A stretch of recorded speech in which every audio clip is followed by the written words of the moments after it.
Good morning বন্ধুসকল, সুপ্ৰভাত। আশা কৰোঁ আপোনালোকৰ সকলোৰে ভাল। ইউনিভাৰ্ছ ব্ৰহ্মাণ্ডৰ ওচৰত সদায় প্ৰাৰ্থনা কৰোঁ যাতে আপোনালোকক সকলোকে ভালে ৰাখে, কুশলে ৰাখে। তাৰে কামনাৰে আজিৰ ভিডিঅ'টো আৰম্ভ কৰিব লৈছোঁ।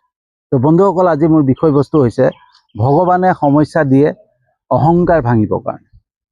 বন্ধুসকল, আমাৰ মাজত কেতিয়াবা এনেকুৱা সমস্যা আহে, এনেকুৱা কিছুমান বিপদ আহি পৰে, যাক লৈ পেলাই আমাৰ খং উৎপন্ন হয়, আমি ভাঙি পৰোঁ, অসহায় অনুভৱ কৰোঁ, হয়নে?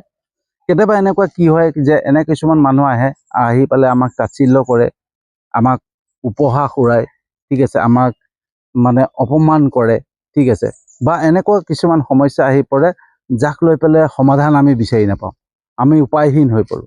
এই যে সমস্যাবিলাক আহে, এই বিপদবিলাক যে আহে বা কাৰোবাক আমাৰ তাচ্ছিল্য কৰিবলৈ পঠিয়ায়, এইবিলাক আচলতে নিজেই নহয়, এইটো ঈশ্বৰৰ মাধ্যমেৰে হয়।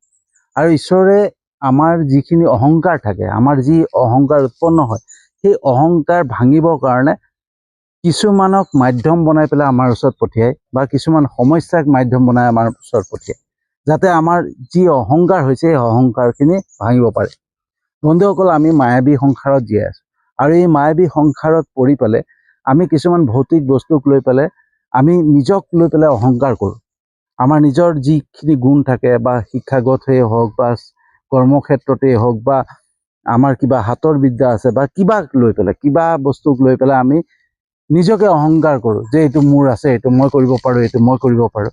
আৰু যেতিয়া আমাৰ অহংকাৰ বেছি হৈ যায় নহয়, তেতিয়া ভগৱানে আমাৰ অহংকাৰ ভাঙিবৰ কাৰণে কিছুমান মাধ্যম সৃষ্টি কৰে, নিজেই পৰিৱেশ সৃষ্টি কৰি পেলাই সেই মতে আমাৰ অহংকাৰ চূৰ্ণ বিচূৰ্ণ কৰি পেলায়।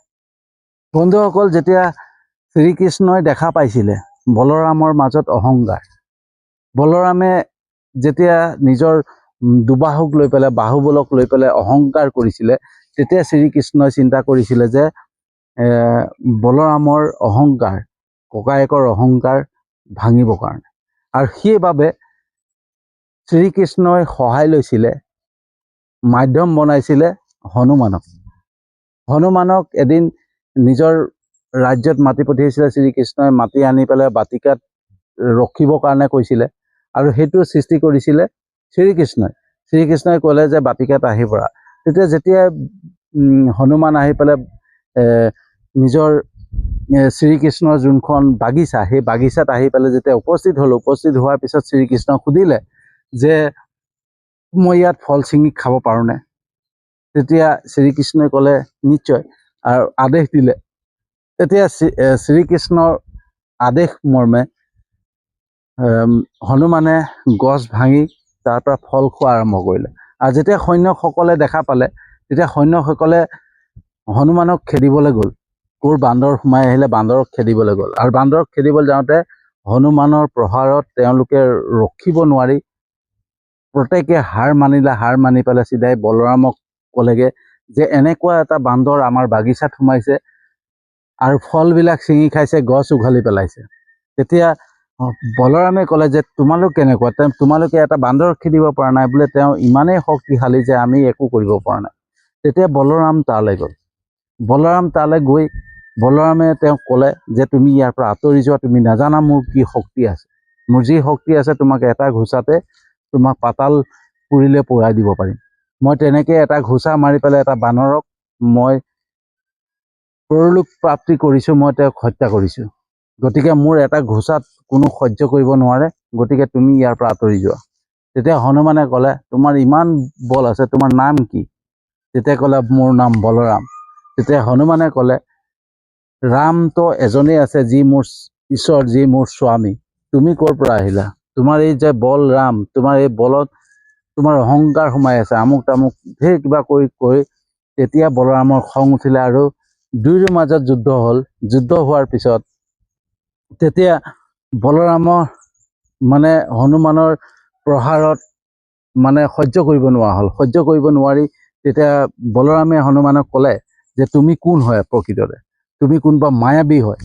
গতিকে তুমি তোমাৰ মোৰ প্ৰতিটো গদাৰ প্ৰহাৰ তুমি ৰাখি থৈছা, তুমি এনেকুৱা শক্তি আজিলৈকে কাৰো নাই, কাৰণ মোৰ প্ৰহাৰ ৰখাব পৰা এই পৃথিৱীত, এই সংসাৰত কোনো নাই। গতিকে তুমি মোৰ প্ৰহাৰ ৰখাইছা, গতিকে তুমি কোনোবা মায়াবী হ'ব লাগিব। গতিকে মই ধ্যান কৰিম, ধ্যান কৰি পেলাই মোৰ আচল শক্তিক আনি তোমাক হত্যা কৰিম। তেতিয়া হনুমানে কথাটো বুজি পালে। বুজি পোৱাৰ লগে লগে তেতিয়া শ্ৰীকৃষ্ণক ক'লে, প্ৰভু তুমি আহা, তুমি উপস্থিত হোৱা, নহ'লে মই তেওঁৰ প্ৰহাৰত মই ৰখিব নোৱাৰিম। কাৰণ তেওঁ শেষ নাগৰ অৱতাৰ হয়। শেষ নাগৰ অৱতাৰ হৈছে বলৰাম।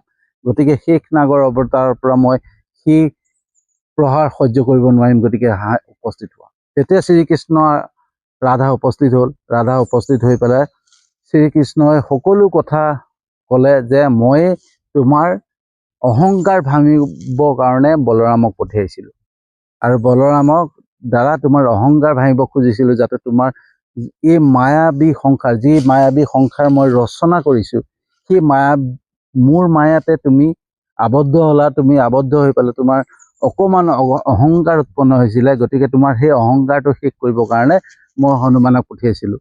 গতিকে হনুমানৰ দুখ নাই। তেতিয়া শেষনাগ ৰূপী বলৰামে ক্ষমা কৰিছিলে। ঠিক আছে। গতিকে মই বহলাই নকওঁ বন্ধুসকল।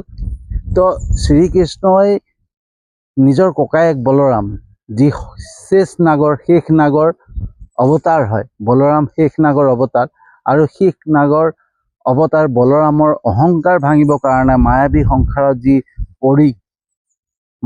সংসাৰত পৰি পালে, যি মায়াত আবদ্ধ হৈ পেলাই বলৰামৰো অকণমান প্ৰভাৱ পৰিছিলে অহংকাৰৰ, সেই অহংকাৰ ভাঙিবৰ কাৰণে হনুমানক মাধ্যম বনাইছিলে। ঠিক আছে। তো বন্ধুসকল, সেই তেনেকেই আমাৰ যিখিনি অহংকাৰ, আমাৰ মাজত যি অহংকাৰ উৎপন্ন হয় নহয় বন্ধুসকল, আমাৰ অহংকাৰ ভাঙিবৰ কাৰণে সময়ে সময়ে আমাৰ মাজতো এনেকুৱা কিছুমান সমস্যা আহে, এনেকুৱা কিছুমান ব্যক্তি আহে, এনেকুৱা কিছুমান মানুহ আহে, যি আমাক তুচ্ছ তাচ্ছিল্য কৰে, আমাক উপহাস কৰে, বা আমাক কিবা কৰাৰ চেষ্টা কৰে। ঠিক আছে। তো সেইবিলাক ঈশ্বৰৰ মাধ্যম। ঈশ্বৰে এটা মাধ্যম বনাই আমাৰ ওচৰত পঠিয়াই আমাৰ অহংকাৰ ভাঙিবৰ কাৰণে। কাৰণ আমাক মায়াবী সংসাৰত ৰচনা কৰি পেলাই আমাক মায়াত সোমোৱাই দিছে এটাৰ কাৰণে, যিজন ব্যক্তিয়ে মায়াৰ পৰা ওলাই আহিব পাৰে, এই মায়া শক্তিৰ পৰা, মায়াৰ জাল ফালি পেলাই ওলাব পাৰে, তেওঁৱেই মুক্তি পায়। এই পৃথিৱীৰ পৰা মুক্তি পায়, এই সংসাৰৰ পৰা মুক্তি পায়। গতিকে এই মায়াবী সংসাৰত সোমাই পেলাই যি লোভ, মোহ, কাম, ক্ৰোধ, অহংকাৰ, এইবিলাকত আমি সোমাই পৰোঁ, সেই বস্তুবিলাকৰ পৰা সোমাই পৰি আমি নিজকে হেৰুৱাই পেলাওঁ। গতিকে সেইকাৰণে সেই বস্তুবিলাকৰ পৰা উদ্ধাৰ পাবৰ কাৰণে আমাক ভগৱানে কিছুমান পথ দিয়ে, ঈশ্বৰে আমাক পথ দিয়ে। কিন্তু সেই পথবিলাক আমি কি কৰোঁ? আমি নিজৰ অহংকাৰত আমি শেষ কৰি পেলাওঁ। গতিকে বন্ধুসকল, কেতিয়াও জীৱনত অহংকাৰ নকৰিব। আৰু যদি কোনোবাই আমাক অপমান কৰিব আহিছে, কোনোবাই সমালোচনা কৰিছে, কোনোবাই উপহাস কৰিছে, কোনোবাই আমাক তুচ্ছ তাচ্ছিল্য কৰিছে, তাক লৈ পেলাই আপোনালোকে কেতিয়াও দুখ নকৰিব। এটাই ভাবিব যে তেওঁক ভগৱানে পঠিয়াইছে মোৰ অহংকাৰ ভাঙিবৰ কাৰণে। নিজৰ মাজত থকা দুখখিনি, নিজৰ মাজত থকা অহংকাৰখিনিক বিচাৰিব চেষ্টা কৰিব, চাব নিশ্চয় পাব আমাৰ মাজতো অহংকাৰ থাকে। আৰু সেই অহংকাৰখিনিক ভাঙিবৰ কাৰণে ঈশ্বৰে যিদৰে বলৰামৰ অহংকাৰ ভাঙিবৰ কাৰণে হনুমানক মাধ্যম বনাই পঠিয়াইছিলে, সেইদৰেই কিছুমান ব্যক্তিক আমাৰ মাজত পঠিয়াব, যি আমাক তুচ্ছ তাচ্ছিল্য কৰিব, আমাক উপহাস কৰিব, আমাক বেয়াকে ক'ব, আমাক অপমান কৰিব। সেইসকলক ধন্যবাদ দিব যে তেওঁক ঈশ্বৰে পঠিয়াইছে। তেওঁলোকক ধন্যবাদ জনাব। চাব আপোনাৰ সদায় আমাৰ ভাল সুফল পোৱা যাব। গতিকে বন্ধুসকল, কেনেকুৱা লাগিলে জনাব ভিডিঅ'টো। যদি সঁচাকৈ ভিডিঅ'টো ভাল লাগিছে, যিমান পাৰে শ্বেয়াৰ কৰিব।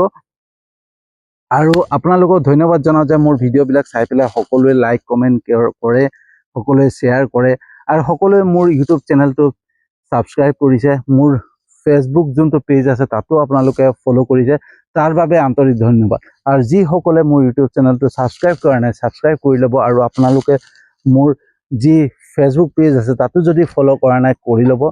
আৰু ইয়াকে কৈ পেলাই আজিৰ ভিডিঅ'টো ইয়াতে সামৰণি মাৰি, আপোনাৰ আশীৰ্বাদ বিচাৰি আজিৰ ভিডিঅ'টো সামৰণি মাৰিছোঁ, আৰু এটা নতুন বিষয়বস্তু লৈ আহি আছোঁ।